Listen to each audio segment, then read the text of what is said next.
Olá, turma, tudo bem com vocês? Eu sou a professora Marilene, formada em Geografia. A minha área é Geografia com ênfase em Climatologia e Meteorologia.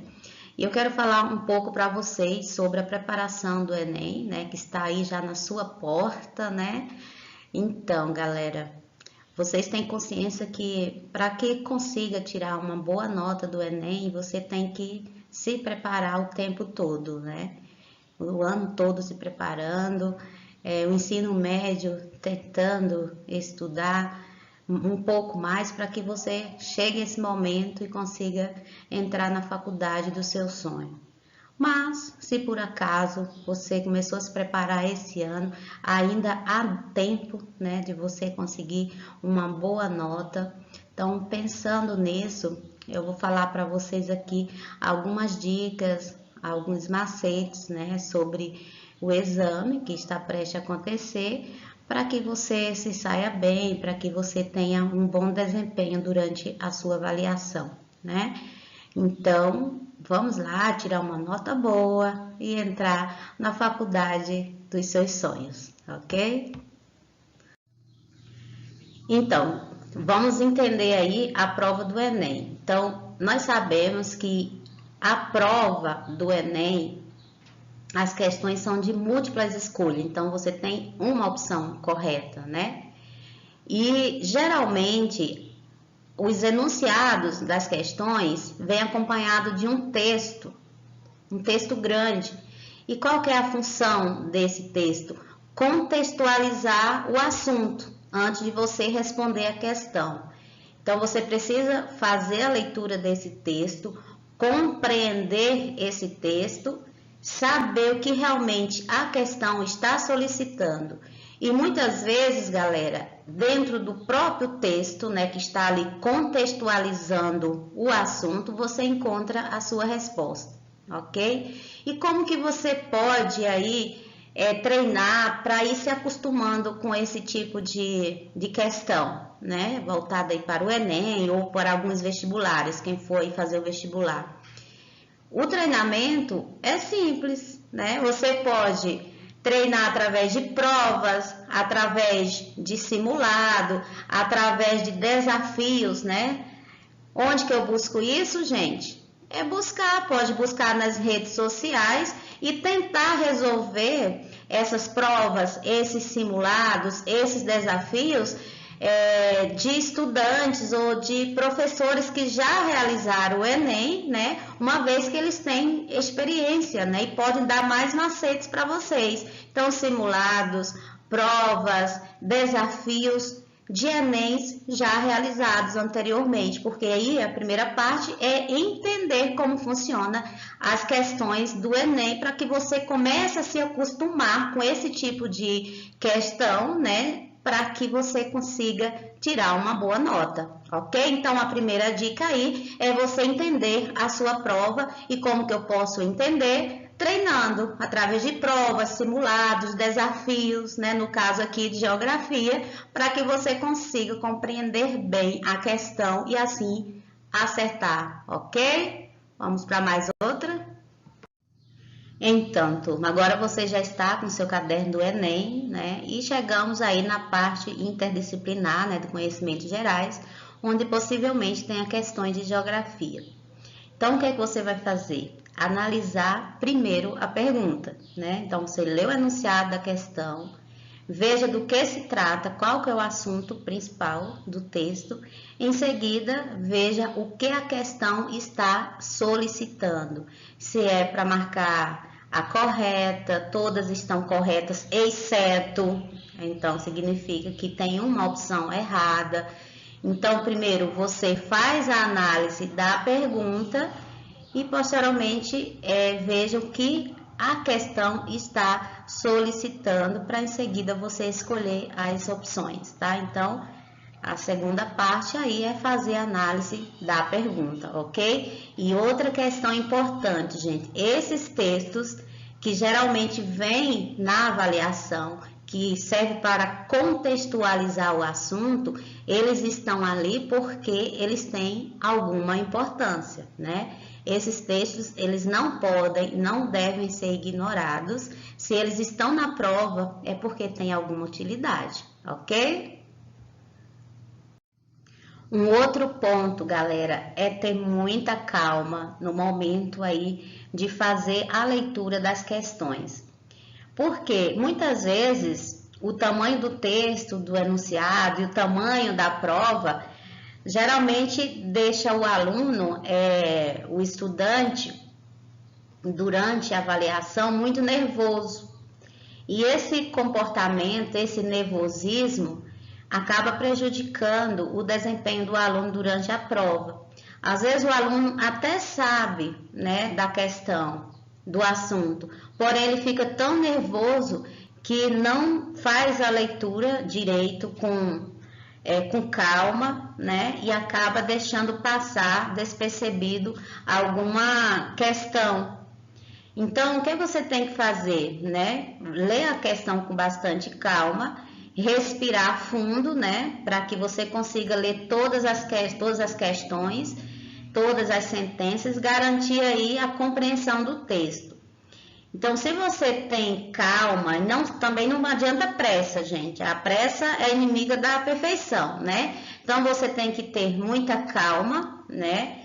Lê o texto com calma. Eu sei que a prova é gigante, mas você ganha mais tempo lendo apenas uma vez com calma, com bastante atenção, do que você ter que fazer a leitura várias vezes para entender. Que no início, principalmente, é mais complicado. Você está nervoso a primeira vez que você vai fazer o Enem, quando vem aquela prova gigante, textos gigantes, então você fica nervoso e começa a ter pressa, e aí isso acaba prejudicando.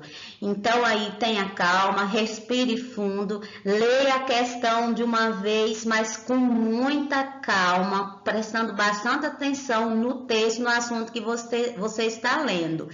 Porque você vai gastar menos tempo fazendo essa leitura mais detalhada logo no início do que ter que fazer a leitura várias vezes da mesma questão, que você acaba perdendo tempo. Então, o correto é pelo menos tente respirar fundo, ter calma e ler a questão com muita atenção para você entender o que a questão está solicitando e assim não ter necessidade de ler várias vezes. Agora, é importante, professora, não entendi a primeira leitura, então sim, faz a segunda leitura até a terceira que for necessário, mas pelo menos tente, né, ter calma no momento da leitura da questão para que você entenda logo de imediato do que se trata, para não perder tempo fazendo várias vezes a mesma leitura. Mas se for necessário, é claro, você volta naquela questão, faz uma nova leitura e tenta entender a questão, ok? Então leia com calma as questões, não tenha pressa,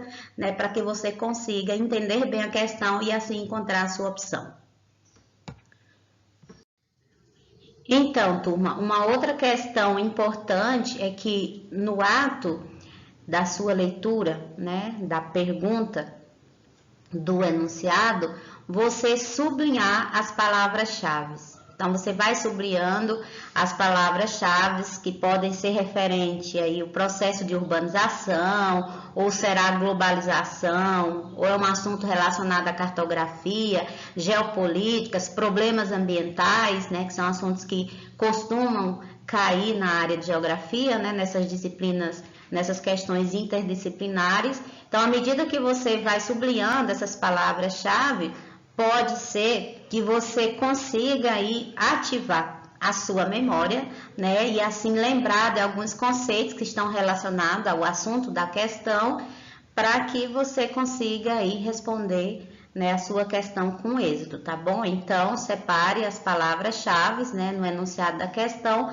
para que você consiga lembrar e ativar a sua memória e consiga lembrar dos conceitos e do conteúdo estudado nos seus simulados, nas suas provas, nos seus desafios, né, geográficos, ok?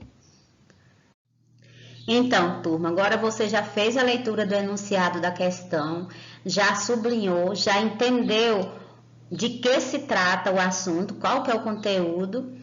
já sabe que tem que escolher se é a opção correta, se é para marcar a opção errada, se é verdadeiro ou falso, escolher a sequência correta. Então, sabendo disso, se você tiver dificuldade em escolher a opção, que você ainda não tem certeza qual é a opção correta, então o conselho, né, de pessoas estudiosas que geralmente trabalham com essas dicas é que você elimine as alternativas que você considerar e tiver certeza que estão erradas.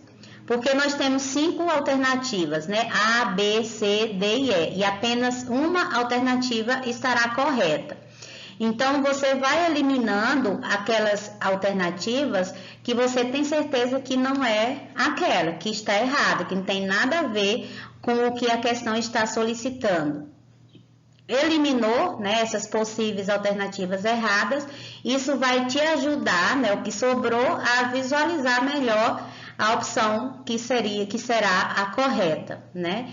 Então, esse fato aí de existirem várias opções, várias alternativas, né, 5 alternativas, acaba muitas vezes levando, né, o estudante ao erro. Mas se você utilizar essa prática aí de ir eliminando as alternativas que você tem certeza que estão corretas, vai te ajudar a encontrar a resposta de forma mais clara e precisa. Lembrando, turma, que muitas vezes as opções, as alternativas parecem estarem todas corretas ou todas erradas. Mas aí, ali tem uma opção que é a correta em relação ao texto, em relação à sua questão. Então, você tem que ver a palavra-chave, o que a questão está solicitando, qual que é o assunto em si. Então, vai encontrar ali a resposta que é a mais correta em relação ao seu texto, em relação à sua pergunta, ok? Então, a dica aí é eliminar as alternativas erradas para que você consiga encontrar com mais facilidade a sua opção correta, ok? Mais uma diquinha aí para sua agenda. Então, turma, eu também trabalho, né, com ensino médio, no terceiro ano, e acabei fazendo algumas pesquisas, né, sobre os principais assuntos que podem, né, que têm chances, né, de cair na prova do Enem relacionada à geografia. Então, pesquisei no site da UOL e eu vi que lá foi selecionado, com a ajuda de vários professores, os temas que têm mais chances de cair na prova de geografia. Aí eles destacaram 5 temas, né, as questões ambientais, urbanização, os problemas urbanos, questão agrária, globalização e indústria. Né? E uma outra coisa que eu achei interessante que eles colocaram, que a questão do conteúdo em si, eles falaram que mais de 50% das questões que apareceram nos últimos anos no Exame Nacional do Enem foram questões relacionadas a assuntos domésticos.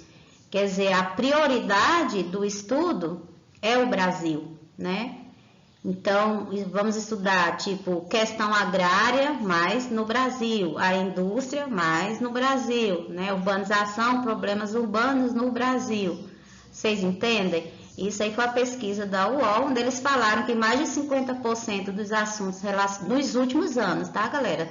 Nos últimos anos, assuntos que caíram na prova de geografia, né, no Enem, estão relacionados ao território brasileiro. Então, veja aí alguns assuntos que têm mais chances de cair, né, na prova do Enem, que está relacionado a questões ambientais, urbanização, problemas urbanos, a questão agrária, globalização e indústria aqui no território brasileiro. Assim, não que seja que caiam só relacionado ao território brasileiro, mas segundo a pesquisa, mais de 50%, né, das questões que apareceram nos últimos anos no Enem foram questões relacionadas ao território brasileiro, ok?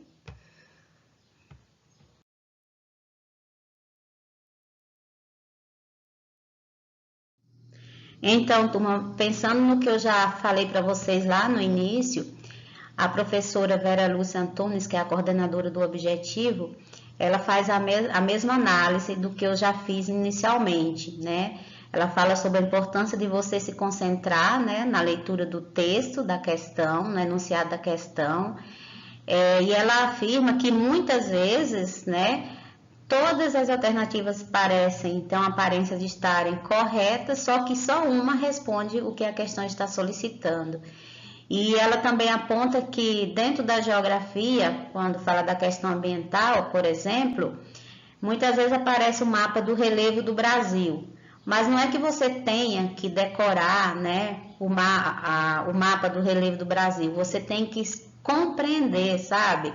Então, as questões que abordem situações relacionadas ao relevo, ao clima, à vegetação e mesmo à população, são assuntos que costumam aparecer no Enem, né? Como, por exemplo, as que envolvem também a previdência, a desigualdade social, né?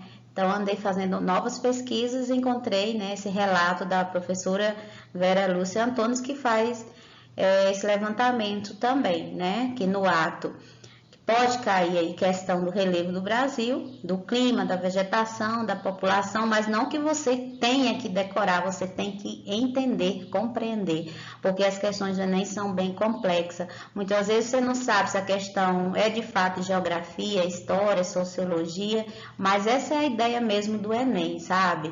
Fazer com que o aluno, o estudante, saia da caixinha e pense fora dela, né? Por isso essa complexidade. Mas vai dar certo, galera. Vamos agora analisar algumas questões, né, para vocês entenderem como funciona aí toda essa prática, todas essas diquinhas que eu acabei passando para vocês, ok?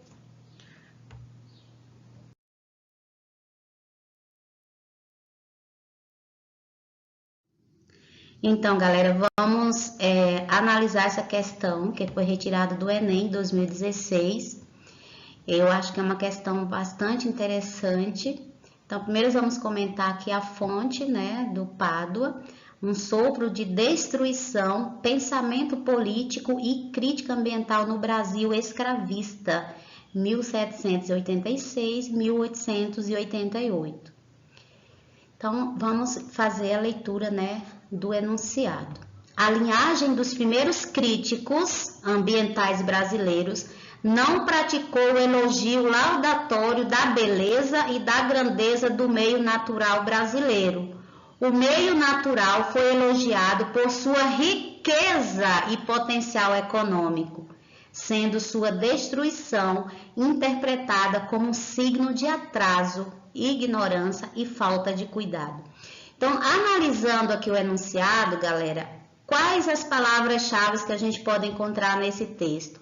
Veja que aqui o texto fala que o meio natural foi elogiado por sua riqueza e potencial econômico. Então, riqueza e potencial econômico podemos considerar aqui como as palavras-chave dessa questão, certo? Por quê, turma? Quando se fala em questão ambiental, a gente remonta ao século XX, porque foi nesse século XX onde trabalhou-se com mais, né, intensidade essa questão aí da impactos ambientais, da sustentabilidade. Mas os críticos ambientais do século XVIII, do século XIX, eles já tinham uma visão de conservação da natureza. Claro que não igual a visão que nós temos hoje, mas eles já percebiam que havia a necessidade de preservar, né, se quisermos aí ter um desenvolvimento econômico. Então, o que a gente percebe aqui no texto? A palavra-chave, né, onde não se fala de fato da sustentabilidade, mas já tinha essa noção da importância da conservação. Porque antigamente, gente, quando falava com a área, tem bastante vegetação, é uma área com muitas áreas, né, com vegetação, áreas verdes, era sinal de atraso, não era um sinal de transformação, né? Então, agora vamos analisar, sabendo que as palavras-chave podem ser riqueza e potencial econômico, ok? Então, vamos lá. Descrevendo a posição dos críticos ambientais brasileiros dos séculos XVIII e século XIX, lembrando que os críticos do século XVIII e século XIX, o autor demonstra que, de via de regra, eles viam o meio natural como ferramenta essencial para o avanço da nação. Essa é a questão, gente, logo de cara, porque pensar as palavras-chave, riqueza e potencial econômica, né, sendo sua destruição interpretada como signo de atraso. Então, eles viam o meio natural como uma ferramenta essencial para o avanço da nação, certo? Então, para desenvolver economicamente a região. Agora vamos ver a letra B, dádiva divina para o desenvolvimento industrial. Gente, nesse século que está falando aí do século XVIII e século XIX, nem programa assim de industrialização existia ainda nesse século aqui no Brasil, né? Então, tá errado. Letra C, paisagem privilegiada para valorização fundiária. Então, nessa questão fundiária, nem sempre nessa questão fundiária era vista de forma mais direta, né? É uma questão muito complexa aqui no Brasil. Então, não via de forma assim direta, não se trabalhava muito essa questão fundiária. Letra D, limitação topográfica para a promoção da urbanização. Então, o Brasil, gente, tem predominância de planalto. Então, não é isso que o texto também aborda, não está relacionado aí a limites topográficos, a questões de relevo, né, para inserir o processo urbano. E a letra E, obstáculo climático para o estabelecimento da civilização. Então, no texto também não retrata a questão, aqui é muito frio, aqui é muito quente, é mais chuvoso, tá? Então, veja que a questão A é a que tem mais relação aí com o texto, com as palavras-chave que nós destacamos aí, que foi a riqueza e o potencial econômico, ok? Então, a opção correta é letra A, ferramenta essencial para o avanço da nação.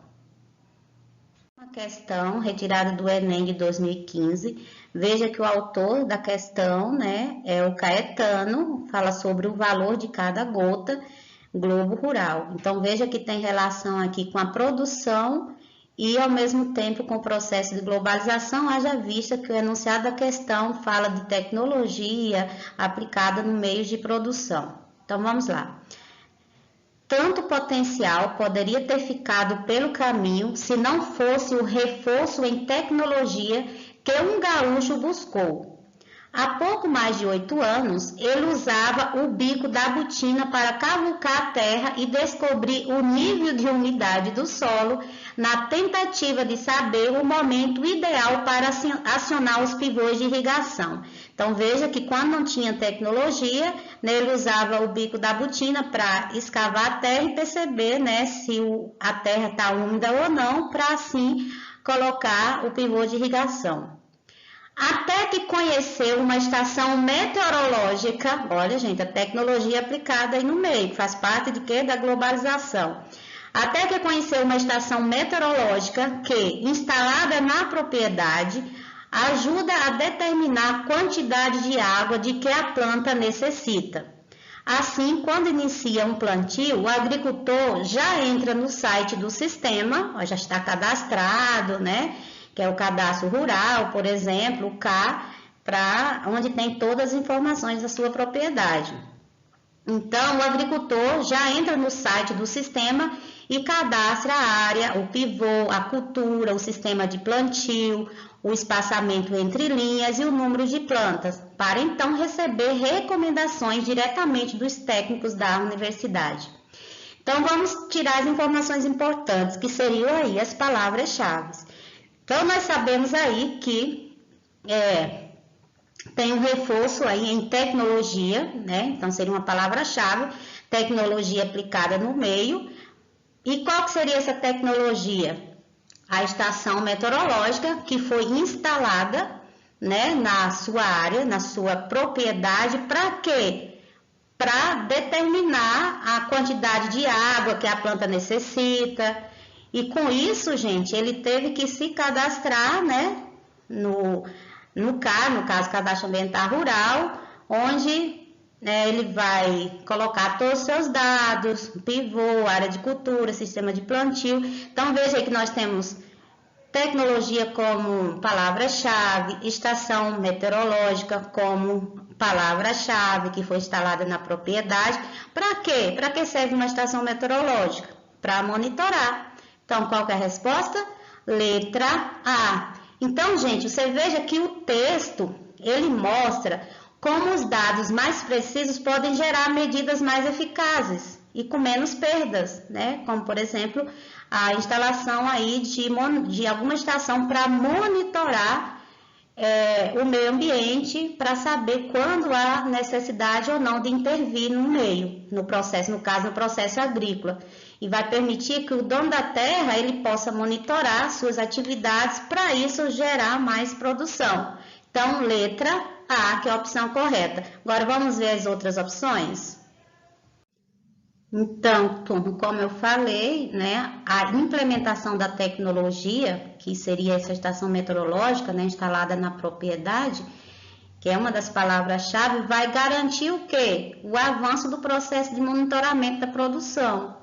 E esse avanço, né, tecnológico é benéfico, né? Por quê? Porque o produtor agrícola ele vai ter um controle maior da sua produção, independente do que aconteça na variação do clima. Então, a estação meteorológica, que é uma técnica avançada, né, no processo produtivo, vai controlar a sua produção, ok? Só para complementar a explicação anterior.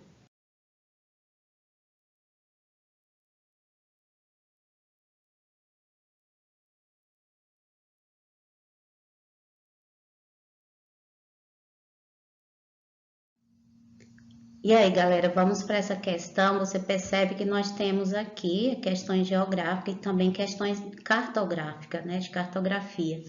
Aqui não temos um texto propriamente dito, mas nós temos a figura 1, que é representado por um diagrama das regiões de intemperismo para as condições brasileiras, e temos a figura 2, que é o mapa das regiões Brasil mostrando o intemperismo, né?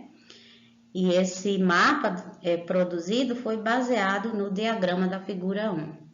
Então, primeiro, o que é que você tem que entender do assunto, que é intemperismo? Então, só lembrando aí que o intemperismo também pode ser chamado de meteorização, ou seja, é um conjunto de alterações tanto físicas, químicas, biológicas, que vai provocar o quê? O desgaste das rochas ao longo do tempo.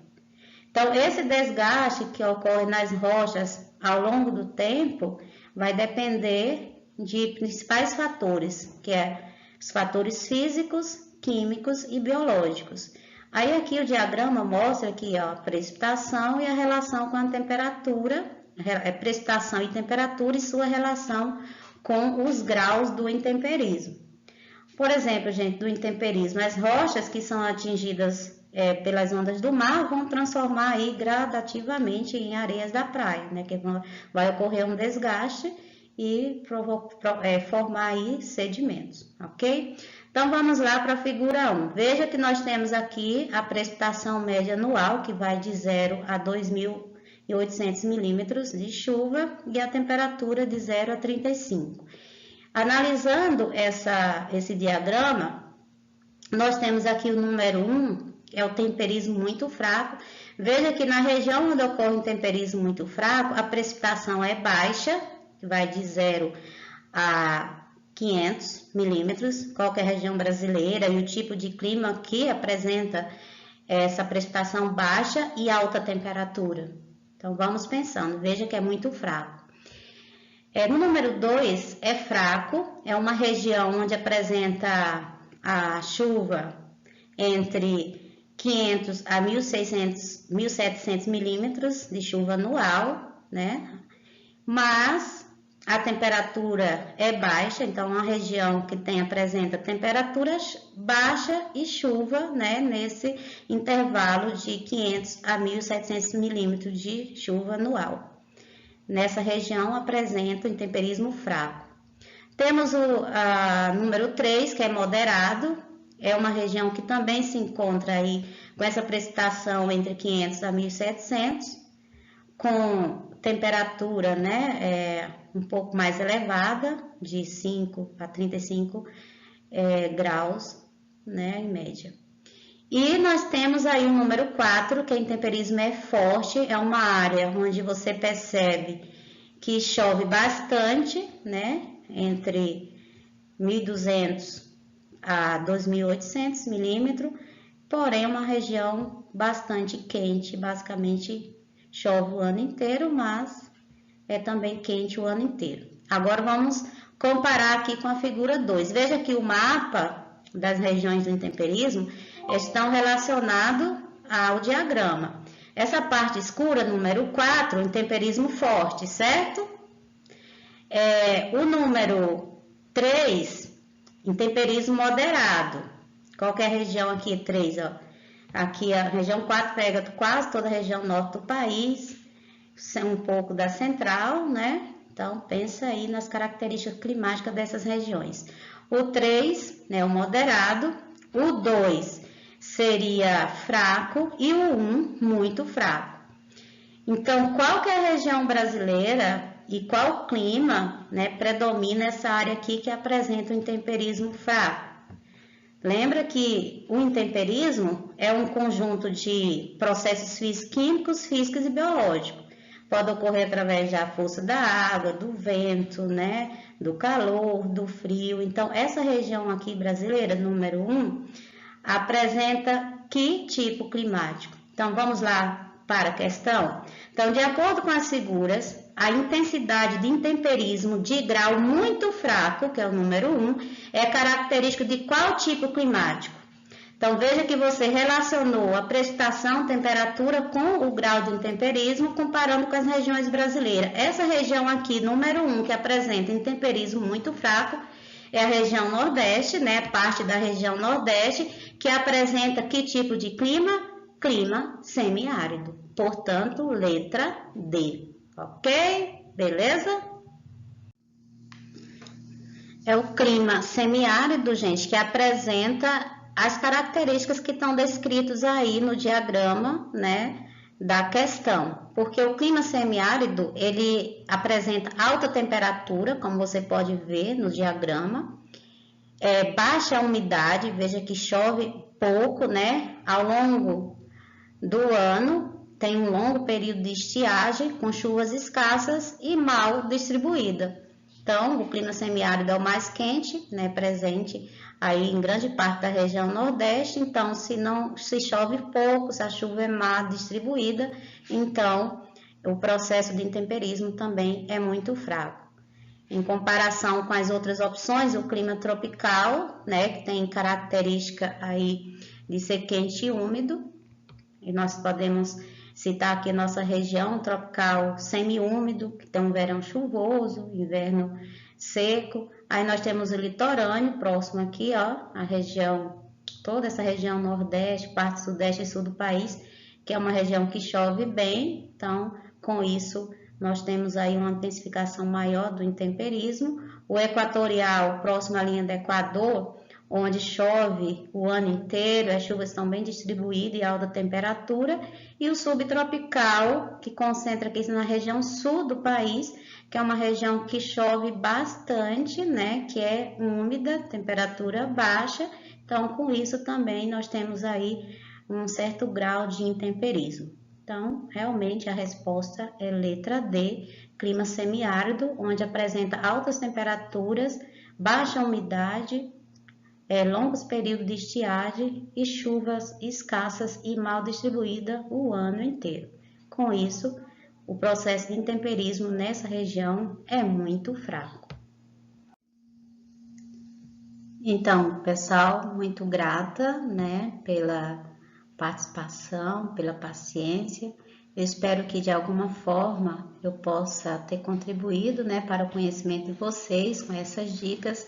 E eu desejo a todos uma boa sorte, né, que vocês consigam aí conquistar todos os seus sonhos, que vocês consigam realizar os seus objetivos. Um grande abraço e até logo.